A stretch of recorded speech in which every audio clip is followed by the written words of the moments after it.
Bon, en ce qui concerne le titre qui a été donné, je ne sais pas si tu l'as diffusé, je ne parle pas des les trois mots qui s'enchaînent comme les processus auxquels il correspond, à savoir vol au-dessus d'un nid de bobo.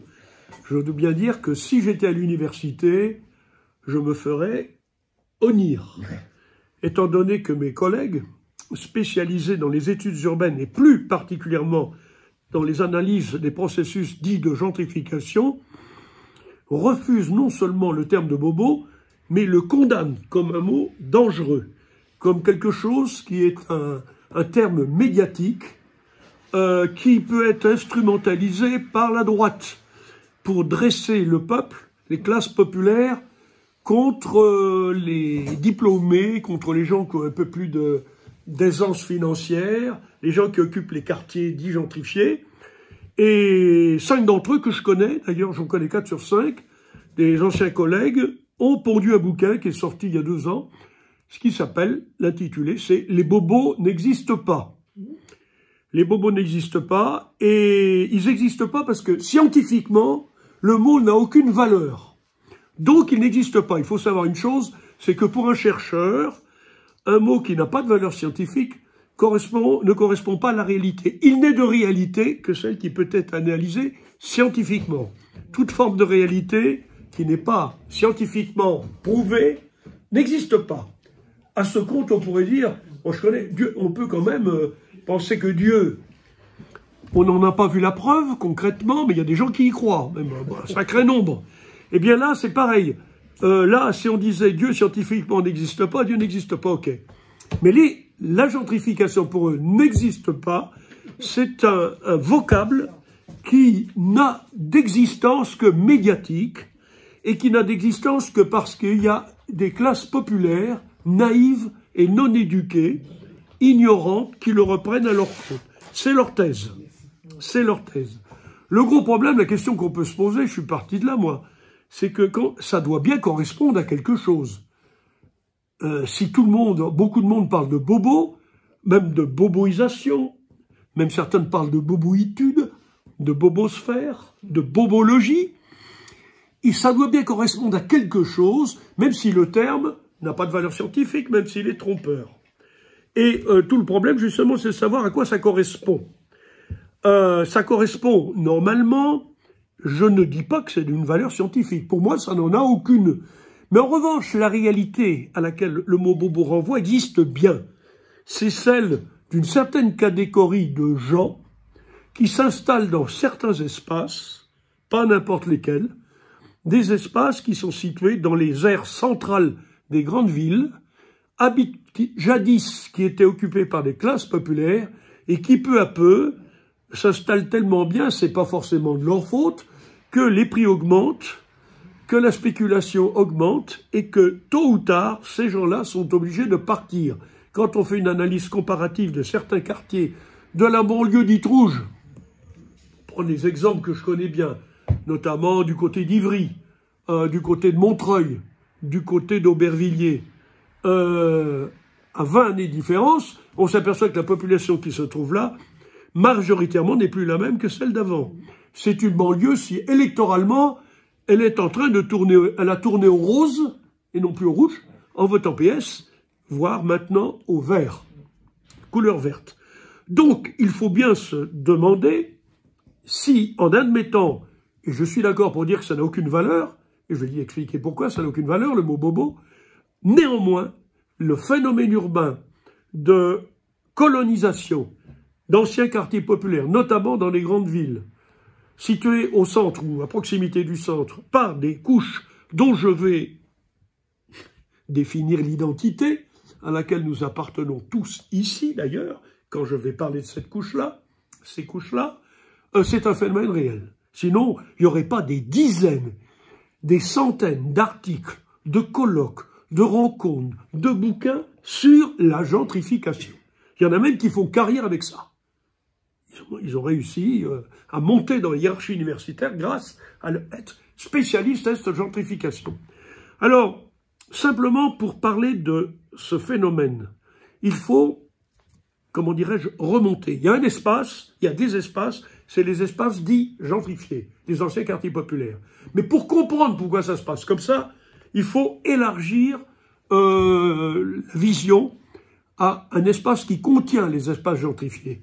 C'est l'espace métropolitain. Qu'est-ce que c'est que la métropolisation? Qu'est-ce que c'est que la métropole? C'est un terme à succès depuis, on peut dire, maintenant 15-20 ans. On a commencé à parler de la métropolisation et comme processus et comme politique.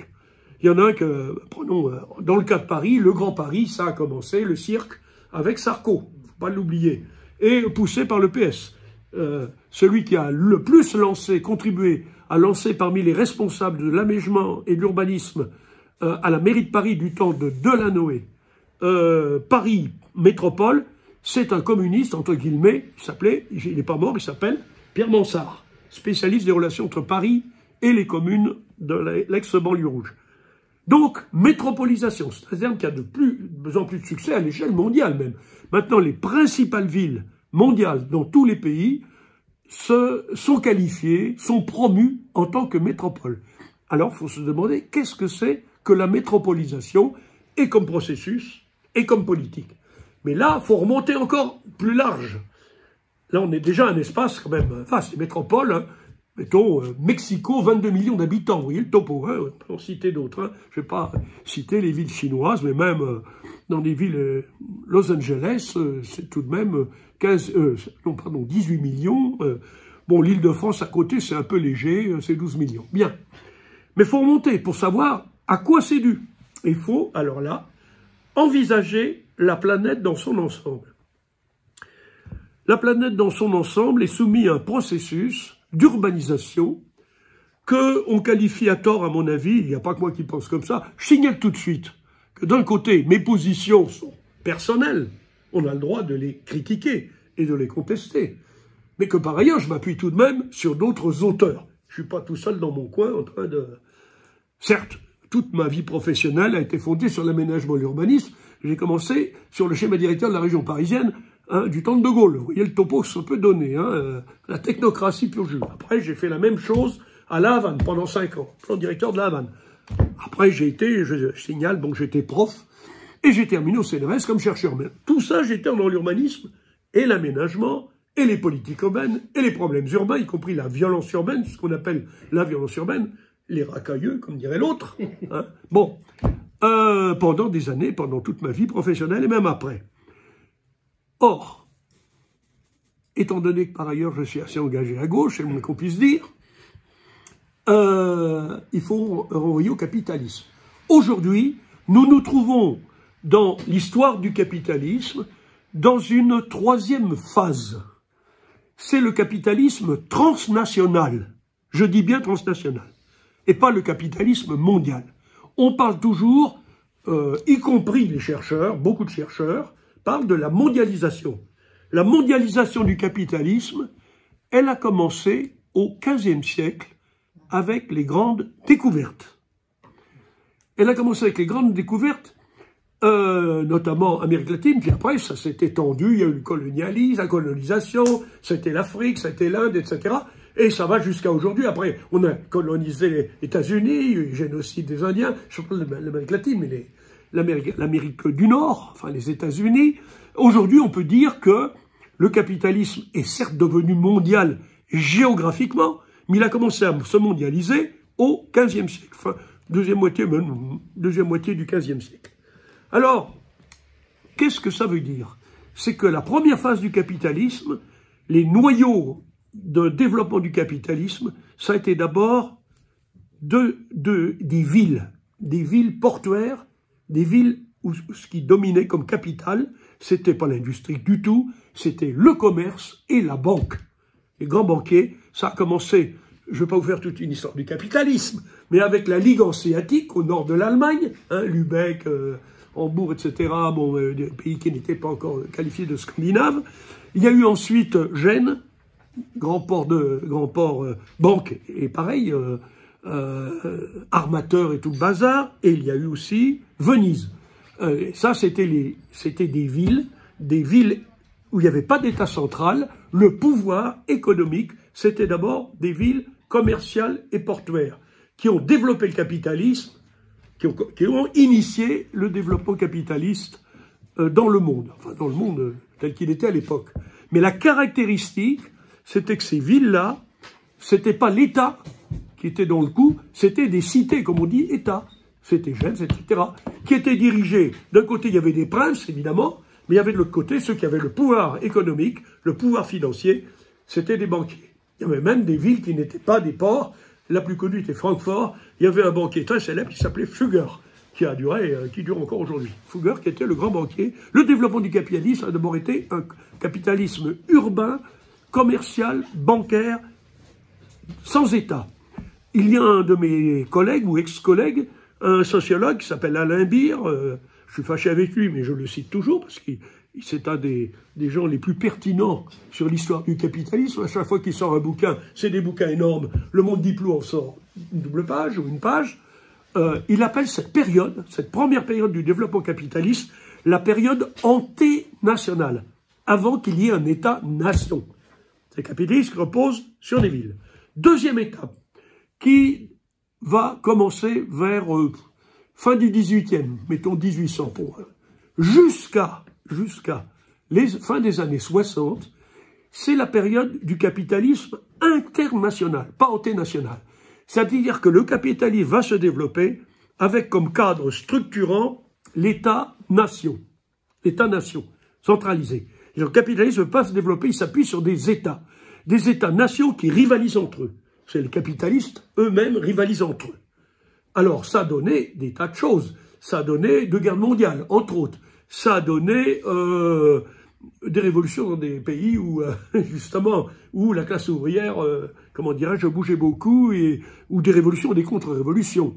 Mais ce qui est fondamental, c'est l'articulation dans cette époque-là entre l'État et le capital, le capitalisme mondialisé. C'est donc la période que Beer, et moi je reprends ce terme, internationale.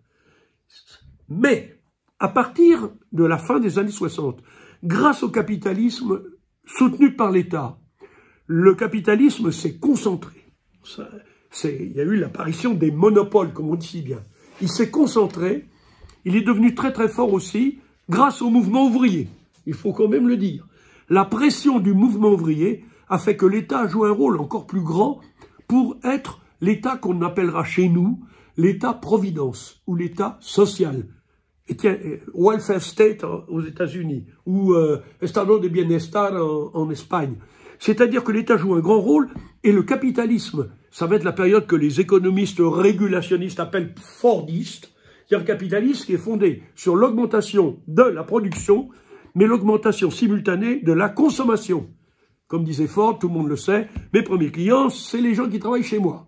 J'ai commencé à vendre des bagnoles, etc. C'est un capitalisme qui s'est tellement concentré, est devenu tellement fort, sur le plan de la production, mais également sur le plan de la finance, que peu à peu, il est devenu plus puissant que les États. Il a débordé les frontières des États. C'est-à-dire que les États ont commencé à être marginalisés. Les États ont commencé à être soumis au capital. C'est la troisième période que Beer appelle à juste titre la période transnationale. Les États, les conglomérats, les grandes firmes, les grands groupes bancaires, industriels ou commerciaux d'ailleurs, hein, Walmart par exemple, hein, alors avec Internet ça s'est encore accru, désormais le capital, comment dirais-je, court-circuite en quelque sorte les États, chaque État, court-circuite les États et ne s'intéresse aux territoires nationaux, non pas dans le cadre national, mais il s'intéresse à certains endroits des territoires nationaux qu'ils vont choisir pour être des points d'appui et des points d'ancrage du développement. Ces endroits, ça va être ce qu'on va appeler les métropoles. Alors, ça va commencer à la fin des années 60. Et on va passer d'ailleurs, sur le plan politique, ça va s'appeler le néolibéralisme.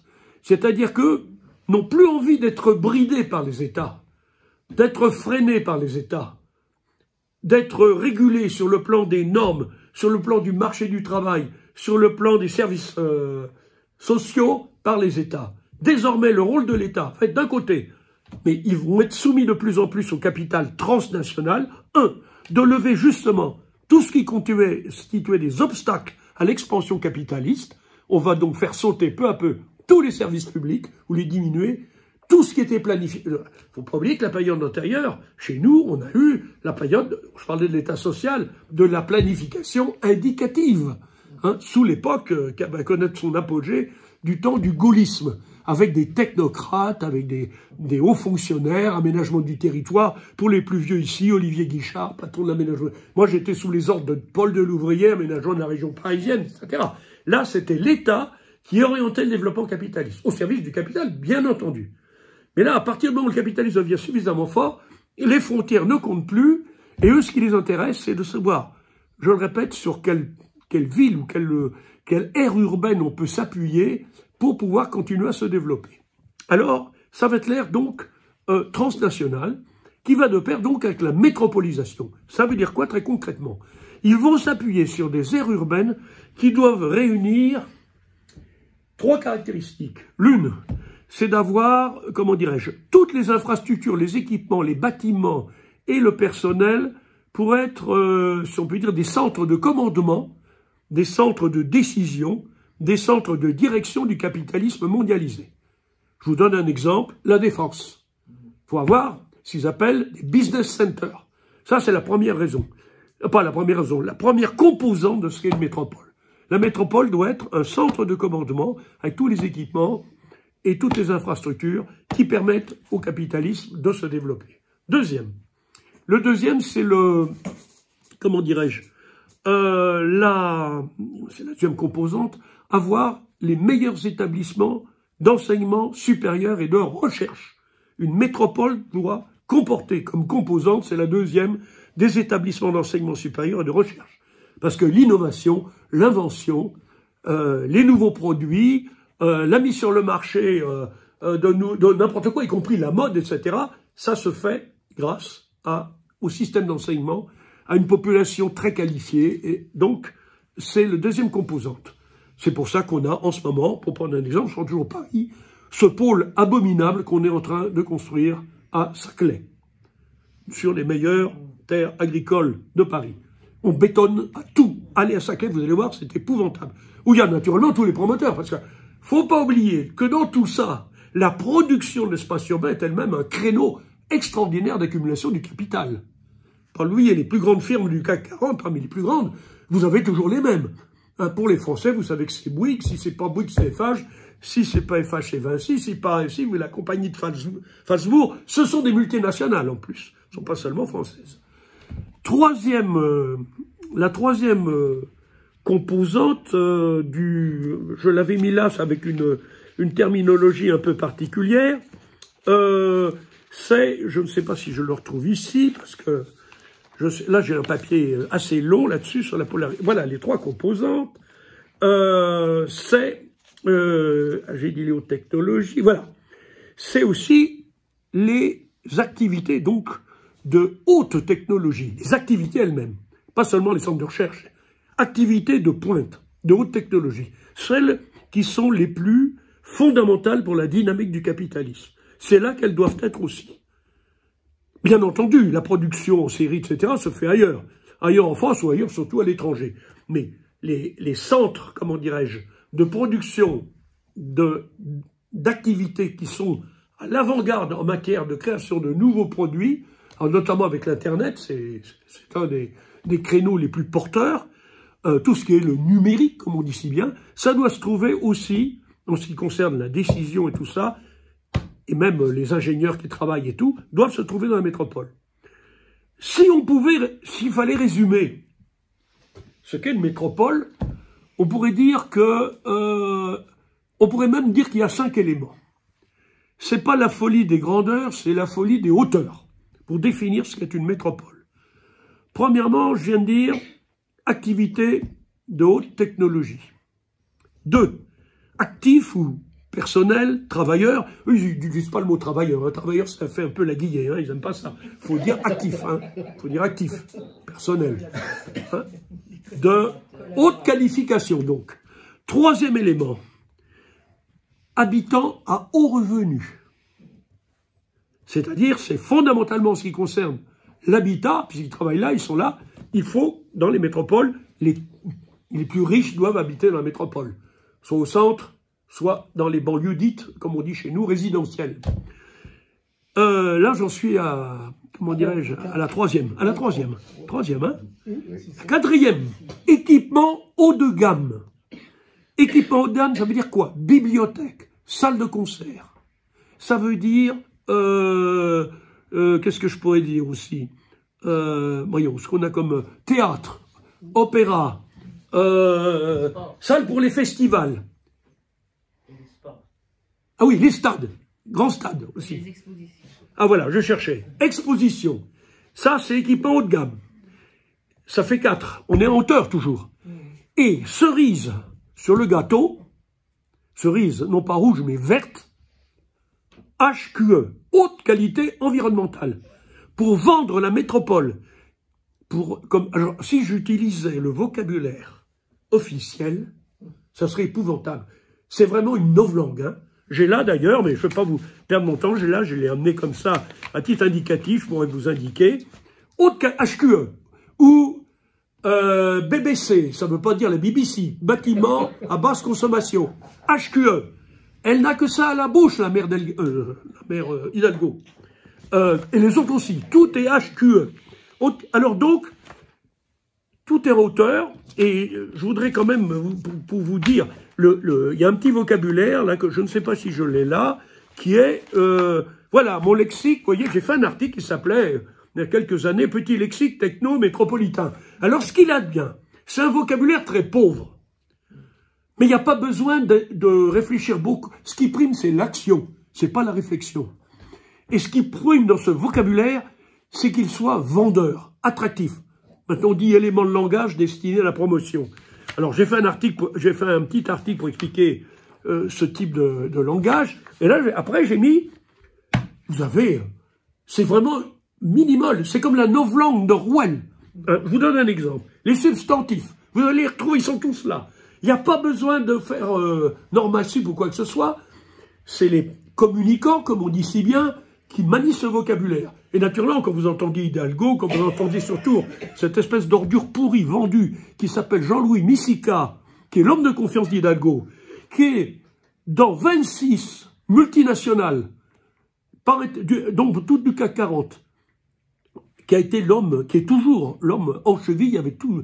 J'en ai cité 3 tout à l'heure, mais il est comme Puy Schmitt, mettons avec Xavier Niel, je ne vais pas vous faire la liste des millionnaires qu'on a, etc. Alors, prenons substantifs, hein, je ne vais pas vous les donner tous, mais acteur, adaptation, ambition, atout, attractivité, avenir, avancée. Vous voyez, c'est le langage, la langue de bois, parce qu'on parlait de la langue de bois des pays du socialisme réel, enfin irréel pour moi, capitalisme d'État, peu importe. Vous avez, avec E par exemple, effort, émergence, enjeu, énergie, entrepreneur, entreprise, essaimage, excellence. Je vous en mets d'autres, avec le O, osmose, ou P, palmarès, partenariat, pôle, pépinière, placement, très important, placement. Process, ah, faut pas dire processus, ça fait paysan, process. Hein. Ah oui, il y a beaucoup d'anglicismes. Vous avez challenge. On préfère dire avant, du temps de De Gaulle, c'était des défis. Mais avec l'américanisation et la colonisation américaine qui n'a fait que s'accentuer, on dit challenge, ou challenge, comme disent les Français. Vous n'avez pas un circuit catalyseur. Bon, je ne vais pas vous faire tous. Si, je vais vous donner matière grise, vous voyez, hein, incubateur, etc., métropole, mobilisation, mondialisation, j'en ai plein. Les épithètes, ça vous fait rigoler, mais je vais vous dire, c'est le bourrage de crâne permanent. Les épithètes, actifs, compétitifs, collaboratifs, concurrentiels, inclusifs, créateurs, créatifs, ou bien divers épithètes, divers, durables, inclusifs, innovants, novateurs, ouverts, performants, porteurs. C'est épouvantable, hein. J'en ai plein comme ça, je montre quelques verbes, hein, créatif, hein, créateur, bon, résilient, très important. On est dans la merde, mais on va en sortir, donc on est résilients tous, hein. Bon, alors, dernier, les verbes, quelques verbes, accompagner, animer, associer, favoriser, fédérer, maîtriser, catalyser, créer, identifier, impulser, promouvoir. Je les ai tous là. C'est facile, je vous répète, hein. Vous apprenez ça et vous parlez comme n'importe quel communicant. Ça, bon. Alors, par exemple, alors là, je me suis marré à faire une classification. Il y a deux... Ça dépend à qui on s'adresse.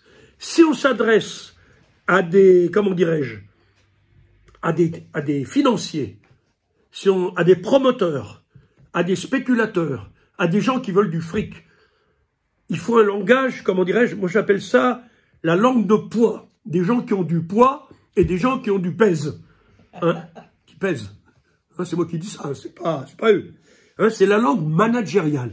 Alors ça vous donne, voilà, efficacité, faisabilité, productivité, rentabilité, attractivité, compétitivité, mobilité, flexibilité, profitabilité, employabilité. C'est fini. Si vous en trouvez deux autres, d'accord. Des fois, j'en pêche comme ça pour voir ce qu'il y a de nouveau. Mais vous avez la langue destinée à l'habitant citoyen. Vous savez que, surtout que là, je suis dans le... C'est un peu spécial. Moi, je suis anti-citoyenniste. Hein, ça, on pourra en discuter après. Hein, c'est le citoyen, on est toujours citoyen de l'État, mais je ne peux pas commencer là-dessus, ça serait interminable quand je suis dans d'autres endroits, et surtout en Espagne, parce que le citoyennisme envahit la France, mais l'Espagne est bien avec Podemos, ils sont pareils. Hein.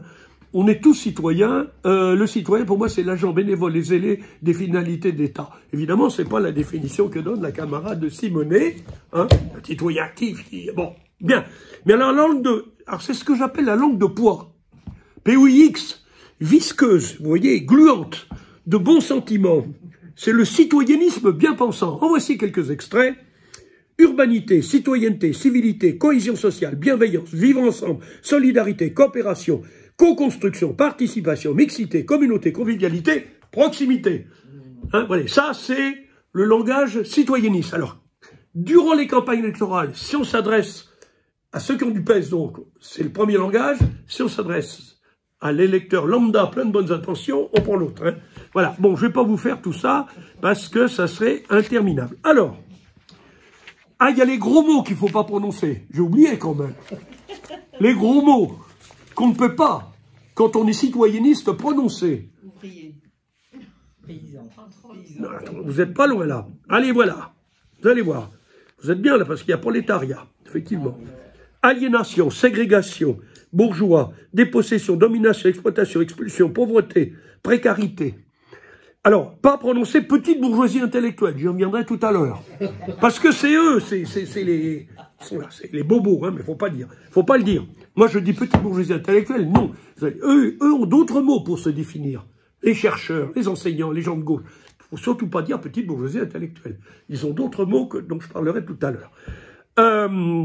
Autre mot qu'il ne faut pas prononcer, relégation, spoliation, ségrégation, spéculation, marginalisation. Ça, c'est orienté. C'est nettement orienté à gauche, c'est négatif. Il y a pénibilité. Pénibilité, oui et non, parce que pénibilité... Ah oui, oui, ça aujourd'hui. Mais la pénibilité, c'est vrai. Mais, non, mais... Oui, mais si vous lisez le Monde diplomatique, néanmoins, il parle de... C'est vrai, la pénibilité du travail, le burn-out. Il y a un grand article, là, j'ai vu... dans le supplément du diplôme de Pierre Humbert sur les femmes travailleuses. Je sais pas, Humbert évoque le socialisme sera un socialisme de service qui s'appuiera fondamentalement, c'est bon pour les féministes, qu'est-ce qu'il m'a dit qui était féministe à l'heure, c'est vous? Ouais. Ah ben oui, ça sera un socialisme des services qui s'appuiera sur les femmes travailleuses. Voilà. C'est presque du Laguillet. Comme j'ai dit à Humbert, putain, tu vas rentrer à Hello si tu continues comme ça. Non, hein, ouais, bon, non mais je critique Humbert, enfin, je le connais personnellement, on se fâche de temps en temps, on se réconcilie. Je considère que c'est ce qu'il y a de plus à gauche au diplôme, parce que le diplôme, quand même, est divise. Hein, trop, il se bouffe. Et c'est ce qu'il y a de plus à gauche, il est très intelligent, très subtil, il a le sens de l'humour. Et là, il a fait un article énorme sur les femmes de l'aide. Comment on appelle tout le travail qui est dans l'aide, dans le soin. Alors oui, ben, j'avais fait un article pour ironiser là-dessus, qui s'appelait « Le Caire, nid de couillon ». Vous savez, quoi? Oui, vous avez entendu parler d'un film le Caire, le ville du Caire, ni d'espion. Et j'ai fait un article contre Rimbert qui s'appelait et puis on voit Rimbert en espion. Je te l'enverrai, tu l'as eu, non? Tu l'as vu, t'as vu comment est Rimbert, hein? Putain, attention, hein. C'est Sean Connery, hein, Rimbert. Bon, hein, je ne vais pas arrêter de faire le con, parce que vous allez croire. Bon, alors, allons-y pour la petite bourgeoisie intellectuelle. Parce que justement, si l'on parle de gentrification, c'est parce qu'effectivement est apparu dans les années 50-60 un nouveau type de population d'habitants dans les villes, dans des nouveaux types d'espaces. Ces types d'espaces étaient d'anciens quartiers populaires, alors avec l'habitat ouvrier, plus ou moins d'ailleurs en mauvais état, qui n'était pas du HLM, c'était des maisons plutôt classiques, et d'autre part des entrepôts, des anciennes usines, etc. Bon. Et il va y avoir une invasion progressive d'une nouvelle couche sociale de gens diplômés qui au début n'auront pas beaucoup d'argent et qui vont habiter là parce qu'ils veulent habiter à Paris ou dans une grande ville parce que c'est là que d'une part, pour leur raison professionnelle, ils ont besoin d'être près des emplois qui correspondent à ces qualifications. Et d'autre part, leur mode de vie, leur style de vie, c'est aussi de sortir beaucoup. Hein, les bars, branchouilles, manger un brunch jusqu'à je sais pas quelle heure, etc. Bon, le matin, dimanche matin, le samedi matin, par exemple. Et ça va peu à peu être ce nouveau phénomène de, j'ai dit tout à l'heure colonisation, d'appropriation des anciens quartiers populaires par ces nouvelles couches sociales. Alors, pourquoi ce processus est-il officiellement défini par les chercheurs?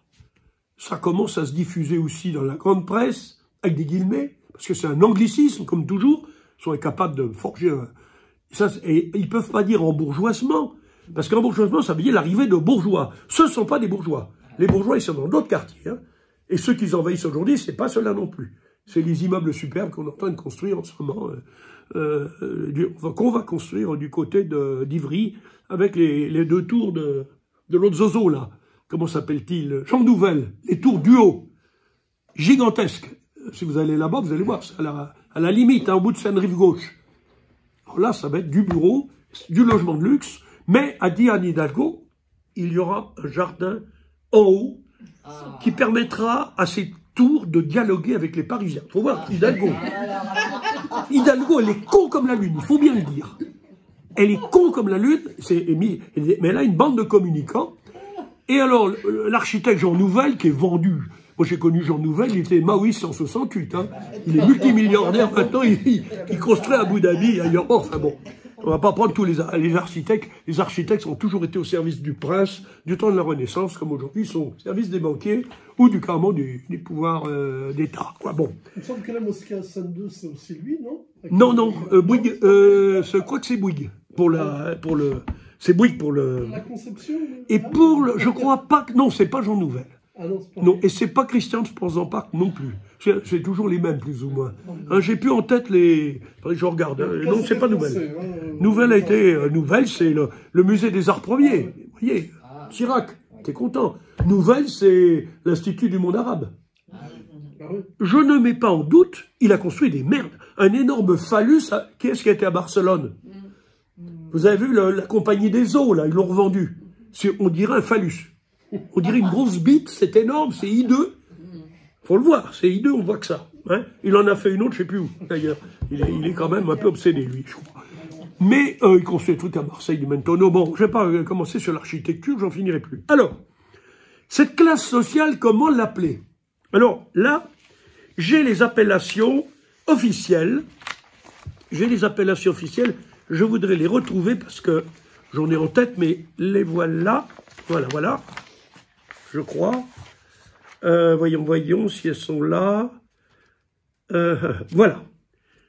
Pour définir ces classes sociales qui sont branchées, de la même manière que la métropole capte les fruits du capitalisme mondialisé, et principalement les flux financiers, les bobos, alors j'utilise bobo avec des guillemets, je répète que c'est pas scientifique, ça je vais vous expliquer pourquoi, mais tout le monde le sait, mais eux ces connards, là mes collègues, ah bobo, ils ont fait un bouquin, je l'ai pas là, si j'ai un bouquin là, mais c'est autre chose, c'est des vrais bobos, des pourris qui sont en train de, mais ils ont de l'humour, qui s'appellent les 100 mots des bobos, Thomas Legrand et Laure Vatin, c'est des domestiques et des valets, l'une entraîne deux, l'autre est directrice, je sais plus quelle chaîne. Mais ils ont de l'humour. Ce sont des bobos, ils s'en vantent, ils habitent naturellement près Saint-Gervais, qui est complètement boboisé, et ils se foutent des bobos là-dedans. Mais néanmoins, ils disent quand même c'est ce qu'on a de meilleur les bobos, parce qu'ils sont ouverts, qu'ils sont antiracistes, qu'ils sont cosmopolites, qu'ils ont le goût pour les circuits courts et le local et le bio, qu'ils sont féministes, LGBT, quoi, tout le bordel. Non, c'est LGBTQ. Qu'est-ce qu'il y a derrière? Il y a encore un. Plus. Non, plus I. Intersectionnalité. En anglais, ça vient de l'anglais. Intersectionnalité. Bon, c'est pas le... Intersection. Ah, bon, c'est LGBTQ queer. On n'en finit plus. Bon, ils sont tous ça, mais quand même, il faut reconnaître que quelquefois, ils se font plaisir, un peu de fret. Alors, ils se foutent de la gueule des bobos en disant, néanmoins, c'est nous les meilleurs. C'est la classe de l'avenir. Alors, les autres refusent, je vous dirais pourquoi la petite bourgeoisie intellectuelle, ce concept, qui est le mien. Ça, je le revendique. En m'inspirant d'un sociologue qui s'appelle Pierre Bourdieu. Quand même, je suis abrité derrière la science. Science critique. Mais les autres se prétendent critiques. Ils votent tous à gauche, hein, tous ceux dont je parle. Ah ouais, ils votent à gauche. Ils votent insoumis. Je les connais très bien. Ils votent insoumis, ils votent PS et ils votent vert. Et quelquefois, quelques-uns s'abstiennent parce que ils ont vu dans une ville un maire PS pourri, un vert complètement vendu, un insoumis qui est grotesque, donc ils votent pas. Mais c'est rare. L'abstention, pour eux, ils sont comme Ruffin. Hein, mon ennemi principal, c'est pas seulement la finance, c'est l'abstention. Rappelez-vous les phrases. Eux, ils votent. Bon, alors, ils appellent. Voilà les noms que l'on donne, eux. Hypercadre de la mondialisation. Élite urbaine circulante et globalisée. Mais ils rient pas quand on dit ça. Hein. C'est dans un colloque. Hein. Moi, si je fais un jeu de mots ou un machin, là, maintenant, je peux plus, ils m'invitent plus, c'est normal, hein, parce que ils me connaissent depuis le temps. Il y en a d'autres comme ça. Hein. Classe créative. Ça, ça vient de Richard Florida, qui est un économiste canadien. Ça va, il est devenu millionnaire en étant conseiller en communication des principaux élus locaux des grandes villes mondiales, métropolitaines. Classe créative. Et alors, la dernière appellation en date, venant d'eux, mais diffusée dans les médias, cela me plaît, moi, c'est la classe moyenne éduquée. Attention. Alors, le concept de classe moyenne est un véritable fourre-tout. Moyenne, par rapport à quoi? Moyenne. Où ça s'arrête, la classe moyenne? Puis alors, ça veut dire qu'il y aura une classe supérieure. Puis ça veut dire qu'il y a une classe inférieure. Alors eux, ils n'osent pas dire trop classe inférieure, parce que ils sont de gauche. Ils ont l'air méprisants vis-à-vis du populo, là. Hein. Attention, c'est quoi que les gilets jaunes au début? Il fallait les entendre au moment des gilets jaunes, ces gars-là. Au début. Ils étaient à chier, ces bobos. Bon. Au début. Après, ils ont pris le train en marche pour faire bon, un peu importe. Et alors, alors, classe moyenne supérieure. Alors, là, je viens de lire dans le bouquin que j'ai relu, les 5 dont je vous ai parlé, il y en a un qui est un ancien du PC, il s'appelle Edmond Pretzeil, très intelligent et tout. Il a trouvé un nouveau concept. Dans les classes moyennes, il y a aussi des classes moyennes supérieures, des classes moyennes inférieures et des classes moyennes. Il dit ça, il rit pas. Hein. Il ne rit pas. Je peux vous dire que ils avaient fait venir un truc de la télé pour leur colloque. Hein. Je n'ai pas été invité parce que j'aurais pu y aller. Parce qu'à l'époque, j'étais dans une revue où 3 d'entre eux étaient, mais j'ai dit, si je vais là-bas, je fous la merde. J'ai dit, j'en ai marre depuis le temps. Hein. Bon. Alors, classe moyenne éduquée. Alors, éduquée, ça veut dire quoi? Ça veut dire que les autres classes, pas les bourgeois, elles sont pas éduquées. Ou elles sont mal éduquées. Hein? Ils boivent du gros rouge, c'est des beaufs, ils regardent du football. On était... Voilà. Alors, moi, ou bien, alors, le mot officiel pour eux, c'est les gentrifieurs. Alors, c'est ridicule ce néologisme, mais c'est le nom officiel. Eux, ils ne mettent pas de guillemets. Moi, je mets des guillemets toujours.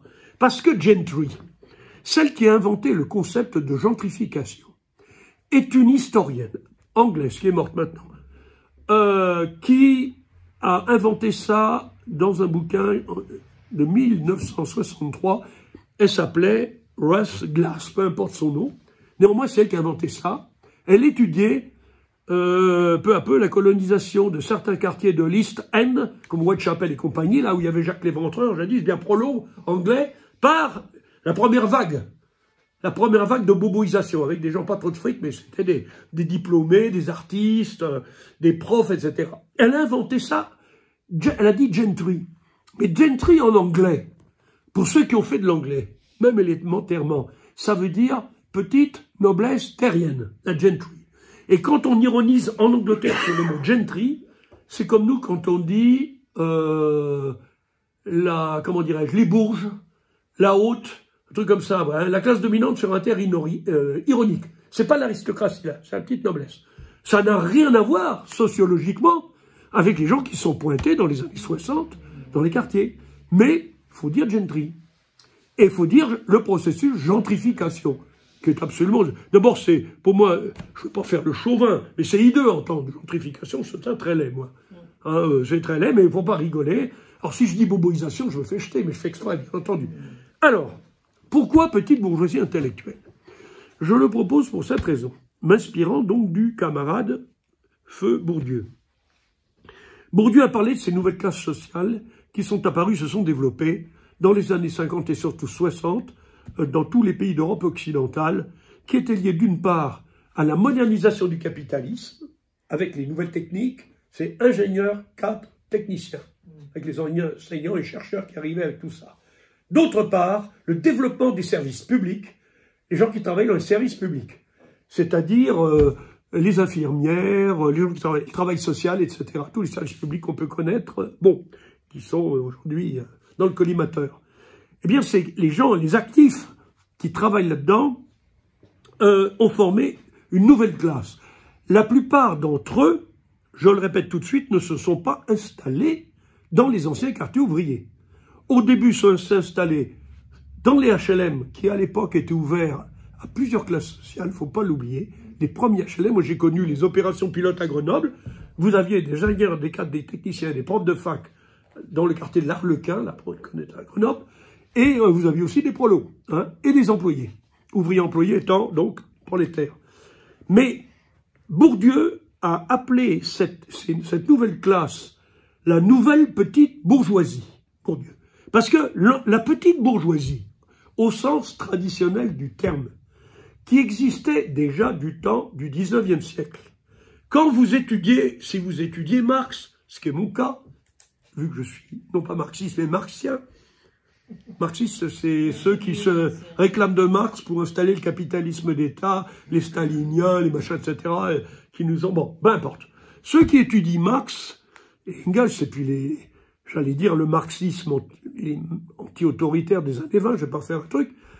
La petite bourgeoisie à l'époque, fin 19e, début 20e, c'était quoi? Dans l'esprit des marxistes, ou marxiens, ou de Marx lui-même. C'était ce qui restait de ce qu'on appelait, dans l'histoire du capitalisme, la petite production marchande. Petits paysans, artisans, commerçants. C'était ça, la petite bourgeoisie du temps de Marx. Dans lequel il ajoutait, c'était aussi les professions libérales traditionnelles. Il mettait dedans les médecins, les pharmaciens, les notaires, les avocats, les juges, toute cette, comme il disait, cette classe d'État parasitaire. Lui, il détestait. Hein. D'ailleurs, Marx était très moqueur, Marx. Il appelait ça, il écrivait, vous savez qu'il écrivait, il parlait aussi bien français qu'allemand, il écrivait d'ailleurs des fois, il mettait en anglais petit bourgeoisie, petit, P-E-T-Y. Ça veut dire petit, minable, ridicule, mesquin. Alors des fois, il disait petit bourgeois. Vous êtes un connard, en gros. Vous avez dû entendre parler d'une pièce de Brecht qui s'appelle Noche chez les petits bourgeois. Les personnages sont tous des personnages ridicules. Mais c'est la petite bourgeoisie traditionnelle. Alors l'autre qui est arrivé là, avec l'état social d'un côté et la modernisation capitaliste, il fallait lui donner un nom. Alors Bourdieu, entre autres, Bourdieu et son équipe, et les Bourdieuards ou les Bourdivins, on les appelle comme on veut. Enfin, ceux qui sont anti-Bourdieu disent Bourdivins pour se foutre de lui, mais moi je dis Bourdieuards, ça vaut mieux. Hein. Enfin, Bourdieu était un de mes, non pas de mes profs, mais il m'a influencé. Il a dit, on appelle ça la nouvelle petite bourgeoisie. Mais en quoi consiste sa nouveauté? Là est la question. Surtout qu'elle existe maintenant. Je parle des années 50-60. 50 ans après, 60 ans après. Elle est plus nouvelle, si nouvelle que ça, même s'il y en a des nouveaux qui arrivent. Parce que vous avez les nouveaux, ceux qui travaillent dans décorateurs, ceux qui travaillent dans l'Internet, ceux qui sont coloristes, il y a toutes les branches qui sont liées au mode, etc. Mais enfin bon, on ne peut pas dire nouveau tout le temps. Il faut quand même dire comment elle se situe, comment on la définit dans la division sociale du travail en régime capitaliste. Quelle est sa place dans la division du travail? On sait que les ouvriers sont exploités, on sait que les bourgeois sont des exploiteurs, mais cette nouvelle petite bourgeoisie, qu'est-ce qu'elle est? Alors là, il faut introduire d'autres concepts, je vais pas faire un historique, qui ont été diffusés très largement par une revue, avec des gens qui étaient connus à l'époque, Socialisme ou Barbarie. avec des gens comme Lyotard, Castoriadis, Souiri, je vais faire la liste, hein, j'étais à SOUB à la fin, moi. Mais, bon. Et eux disent, il faut exploiter, c'est pas suffisant. Ils sont aussi dominés. Ils sont assujettis. Donc, il faut sortir de l'économisme. Donc, c'est les rapports de domination capitaliste. Et il faut distinguer, d'un côté, il y a une classe dirigeante, qui est en même temps une classe exploiteuse, et en bas, il y a une classe dirigée. D'accord? Il appelait ça, dans la division de travail, il y a la direction, et en bas, il y a l'exécution. Les autres sont tous des exécutants. Que ce soit les ouvriers, que ce soit les employés, et ils sont tous des prolétaires. Ça, c'est Bourdieu. Mais, il n'avait pas le mot. Alors, je dis petite bourgeoisie intellectuelle, parce que Bourdieu va commencer à réfléchir, mais il est mort avant d'avoir poursuivi sa réflexion jusqu'au bout. Il dit, entre cette classe qui monopolise les tâches de direction et ceux qui sont affectés, ou plus qu'affectés aux tâches d'exécution, il y a ce qu'on appelle les tâches de médiation. La nouvelle petite bourgeoisie, qui est une classe intermédiaire, est en même temps une classe médiane et médiatrice. Et Bourdieu a eu cette définition que je ressors tout le temps, et pour faire chier mes collègues, ça vient de Bourdieu, alors les Pinson, Charlot, tout ça, ils sont emmerdés, ils en font partie. Hein. C'est Bourdieu, c'est pas moi. Hein. Il dit, les agents dominés de la domination. Les néo-petits bourgeois sont à la fois dominants et dominés. Dominés par rapport au capital, donc ils sont au service du capital, dominants en tant que médiateurs. Alors les tâches de médiation se divisent, je ne vais pas faire un cours trop long, entre les tâches de conception, les tâches d'organisation, les tâches de contrôle et les tâches d'inculcation idéologique, c'est-à-dire de formation, d'enseignement, etc. Ce sont les tâches de médiation. Donc, le gros problème des et pourquoi les petits bourgeois, mes collègues, notamment quand ils sont chercheurs, refusent de parler de petite bourgeoisie intellectuelle avec la définition en question. Si on leur dit, vous êtes des agents dominés, et nous sommes tous des agents dominés de la domination, que ça nous plaise ou non, c'est que ça les emmerde. Ils sont dans une contradiction. Ils sont dans une contradiction alors de deux choses. Ça crée un malaise.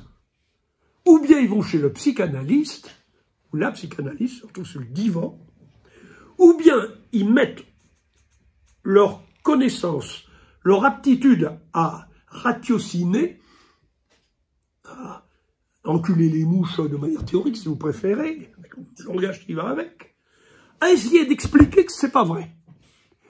C'est-à-dire, ils sont dans la dénégation et dans la mauvaise foi.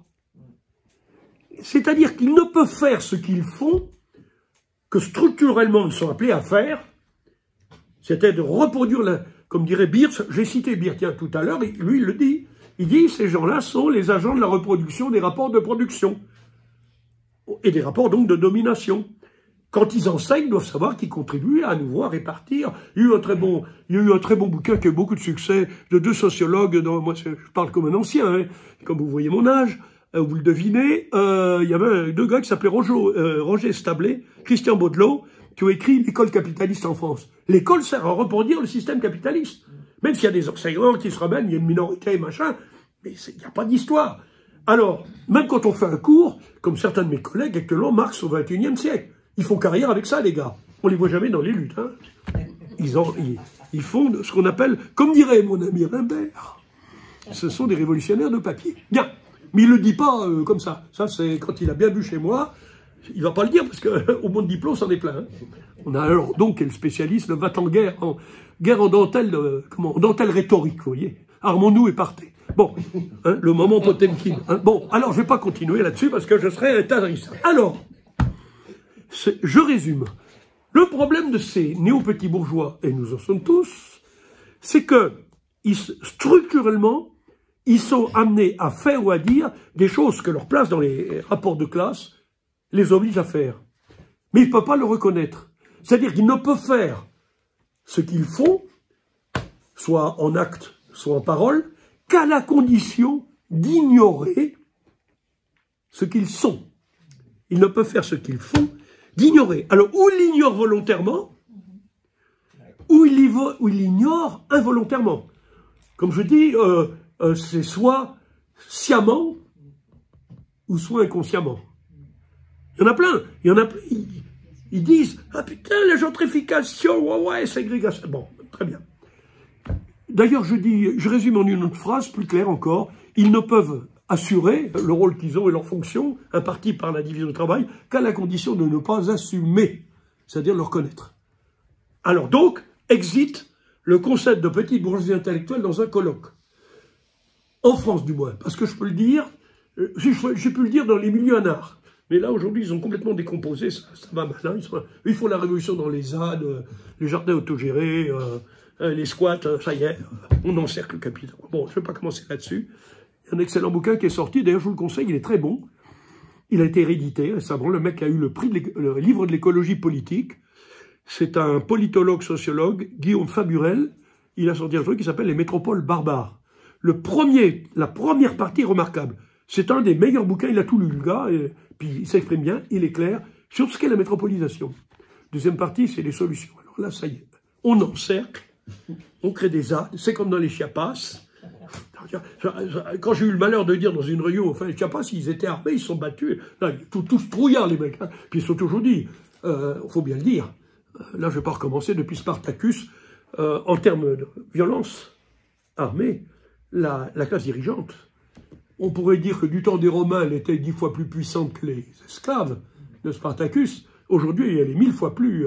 Hein, on ne va pas commencer avec les drones et compagnie. Enfin, fin de parenthèse sur le rôle de la violence. On peut d'ailleurs saboter. On peut avoir d'autres manières. Bon, je ne vais pas entrer dans la lutte, etc. Toujours est-il, voilà. Alors, est-ce que j'en suis à combien? À la conclusion. Alors, oui, mais alors la conclusion. Enfin, j'ai pas de conclusion d'ailleurs. Il n'y a pas de conclusion, parce que la conclusion, vous savez, ce qui se passe, c'est comme quand je présentais, là, justement, on essayait de promouvoir le film de Ruffin, là, le premier, là, Merci patron. Voilà, devant l'auditoire, quel était le truc? Qu'est-ce qu'on fait? Alors, ça c'est bien de critiquer Arnaud, qu'est-ce qu'on fait? Et moi, je leur répondais, mais moi, je vais vous répondre aussi, mais là, je sais où je suis, hein, je suis avec des insoumis, je ne suis pas dans le Guyana. Hein.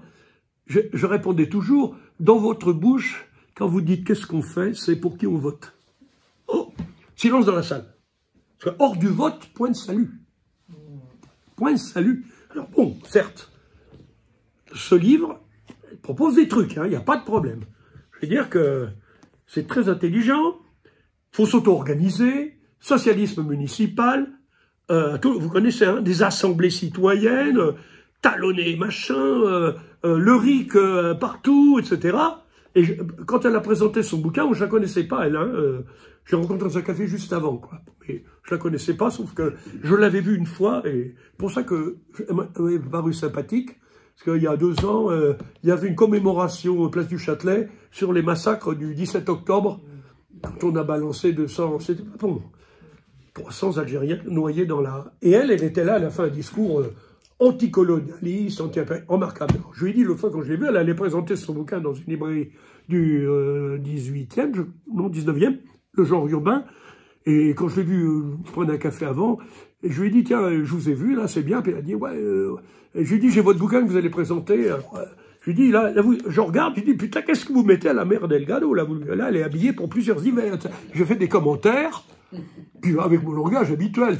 Finalement, on a sympathisé, je dois dire, on m'a fait une belle dédicace, gentille et tout. Bon, et c'est vrai que tant qu'on reste sur le local, c'est bien. Mais je vais poser la question pareil, le transnational. C'est bien joli de lutter contre la bétonisation, de lutter contre la spéculation, de lutter contre la gentrification, c'est là-dessus, hein, lutter contre la spéculation, et tout ça. Et je dis, mais, et ces firmes, ces grandes firmes, et tous ces gouvernements, l'Europe, qui est vraiment le... Bon, on va pas faire là-dessus tout le bordel. Qu'est-ce qu'on fait? Sinon, vous allez peut-être obtenir d'avoir une politique du logement un peu digne de ce nom, parce qu'elle critique la politique du logement social Hein, pourquoi il y a plus de PLS? Pourquoi finalement le logement social à Paris, c'est plus pour les classes moyennes encore que pour les prolos. Hein. Donc, le pourcentage, prolos c'est 25%, le reste c'est classe moyenne. C'est l'électorat. Puis je connais bien l'autre Zozo là, le fils, je connais bien son père aussi, Yann Brossard. Bon, spécialiste du logement. Très gentil comme ça, hein. Mais bon, j'ai dit, mais sur le plan international, ah oui, mais si on parle du plan international, j'ai dit transnational, je corrige, j'explique pourquoi. Ah oui, mais là, ça voudrait dire qu'il y a une nouvelle internationale qui lutterait contre le cas. Ah ben j'ai dit oui, mais il n'y a plus de mouvement ouvrier digne de ce nom maintenant, même au niveau national. Comment? Bon, vous voyez, non mais, ce que j'ai retenu uniquement une chose, je dois dire, j'ai l'air de faire, on va dire Garnier, il vient là, il fait l'éloge de, je ne suis pas encarté du tout, mais, dans tout ce que j'entends, pour limiter les dégâts, c'est mieux que rien. Mais ce qui est mieux que rien, mais comme vous le disiez, à mon avis, elle a peu de chance. Pour l'instant, elle est toute seule au Conseil de Paris, il ne faut pas l'oublier, vous le savez mieux que moi. Qu'il faudrait vraiment, comme le mouvement des Gilets jaunes, d'abord il n'a pas été fort, on n'a pas tellement parisien entre nous, comme toute la bande de diplômés qui font des grands discours. Alors maintenant, depuis, hein, on en est à 36 bouquins sur les Gilets jaunes, de sociologues, d'anthropologues, tous. Hein, et puis il y a ceux qui font des bouquins, je ne vais pas citer de nom, sur les bouquins des autres. Pour dire que les autres, ils n'ont pas vu ça. Non, je ne donne pas les noms. Hein. Je donne pas les noms parce que c'était... Et c'est effrayant, quoi. C'est pas ces gens-là qui vont s'attaquer. Je me demande comment on va... On peut dire, bon, Bouygues, elle dit, par exemple, la tour Triangle, effectivement, les gens ont protesté, vous voyez ce qu'elle dit, et le projet est abandonné. En revanche, la tour du Haut, dont je parlais tout à l'heure, les tours du Haut ne sont pas abandonnées. Muliez, il a abandonné le Europa 3000. Europa City. Moi, je suis dans la COSTIF, vous savez, la coordination solidarité des territoires de l'Île-de-France. Quand on fait une manif, on est 200 à tout casser. Puis on s'amuse à planter des carottes, là. Bon, ils sont sympas et tout. Mais c'est... Il y a tous les jours. Il y a un type qui s'appelle... Comment il s'appelle? Oh, l'élu socialiste de Gonesse. Crapule. Blagny, ou je ne sais plus son nom. Enfin, ils sont tous, hein. Il faut voir ce que c'est. C'est lui qui l'avait proposé. Il a pu, il a à fond la caisse. Blagny s'appelle Blagny, je crois, hein. PS. Mais là, ils ont construit la gare quand même, non? Oui, mais ils ne savent pas si la ligne de chemin de fer va y arriver. Ah oui, il faut savoir en ce moment. Si on fait une gare, c'est qu'après ils vont construire. Oui, ah ben, ils vont faire une gare, mais pour l'instant, ils ont des problèmes. On ne va pas commencer à parler du Grand Paris Express. C'est une calamité. Où chaque gare, 62 gares, soit nouvelles, soit réaménagées, chacune sera un pôle commercial et un pôle d'habitat pour classe moyenne. Savoir. Vous avez vu ce qu'est devenu la gare Saint-Lazare? Les 4 niveaux, hein. Ils veulent faire la même, ils voulaient faire la... Alors, il paraît que ça refuse, hein. Ils voulaient faire la même chose, gare du Nord. Ah non, mais Griveaux va nous enlever la gare de l'Est, on est tranquille. Ouais. La gare de l'Est, il y a déjà 2 niveaux, hein. 3 niveaux maintenant de magasin. T'as pas entendu la proposition de Griveaux? Il veut reculer la gare de l'Est et en faire un... Ah oui, oui. Ben oui, parce qu'ils veulent la mettre pour le Charles de Gaulle Express, vous savez, 25, pour aller à l'aéroport, 25 € le... Voilà. Combien de temps qu'ils Et il y a eu une tentative, vous voyez, le RER B est un des plus merdiques de la région parisienne, vous le savez, il y a des embouteillages, il y a des rames, etc. Il va être marginalisé là-dedans, parce qu'il y a des rails en double sur ce trajet, c'est le RER qui les prend en cas de panne. Il y a eu une tentative, je me rappelle, j'ai fait un exposé il y a 1 an et demi, il y a eu un début de mouvement, vous savez, mais c'est dérisoire. Ce sont des gens du RB qui ont mis tous un lacet jaune. Ah, vous êtes au courant, hein? Mais là, j'ai dit, il faut le faire. Bon, puis malheureusement, mais c'était bien. J'ai dit, tiens, voilà, quelque chose d'innovant. Parce que les gens, ils en ont plein le cul, hein, de ça. Nous, on se bat contre ça, ça fait 30 ans que je le prends. Et ils sont venus nous dire, tenez-vous bien, à la gare de l'Est, le train qui va aller à Roissy, c'est pas pour vous embêter ou quoi, c'est que les cadres qui vont à l'aéroport ne veulent pas voyager avec les racailleux. Ah oui, ben voilà, c'est la sécurité là aussi. C'est ça, et en plus ces trains-là seront prioritaires sur la ligne, ce qui fait que les autres seront obligés de les Oui, c'est ça. Il y a le mec qui a un retard. Bon, j'arrête. Conclusion, comme ça j'éteins le... Mais il n'y a pas de conclusion là, en l'occurrence. Je dis qu'au niveau international, il faut attendre qu'il y ait une crise très très grave qui fasse que beaucoup de gens, les gilets jaunes, ça n'a été, c'est pas un feu de paille, hein. Je crois que c'est quelque chose qui va marquer l'histoire des luttes en France. C'est la première fois qu'on a eu un mouvement aussi longtemps, un mouvement qui venait de classes populaires, qui n'était pas celles sur lesquelles traditionnellement on se référait, et troisièmement, qui ont inventé des méthodes de lutte, de se rencontrer, le coup des ronds-points, des péages, des centres commerciaux, le coup d'aller pour la première fois dans les beaux quartiers, etc., c'est d'extrêmement nouveau. Et pour ma part, ça a quand même influencé les gens de la petite bourgeoisie intellectuelle. Le coup des avocats qui jettent l'or, moi j'ai pas de sympathie spécialement, les petits rats, pour moi, les petits rats de l'opéra, je veux dire que quand il y a des mouvements révolutionnaires, il y a des inventions collectives dans les luttes, il n'y a pas eu besoin d'un télo pour leur donner des leçons, pour interpréter leurs mouvements, pour leur dire ce qu'il fallait faire, et après pour tirer des conclusions, pour dire voilà ce qu'il aurait fallu faire, etc. Donc pour moi, vu le peu d'années qui me restent ou de mois, ce mouvement des Gilets jaunes est l'événement qui m'a remonté le moral depuis 1 an et demi.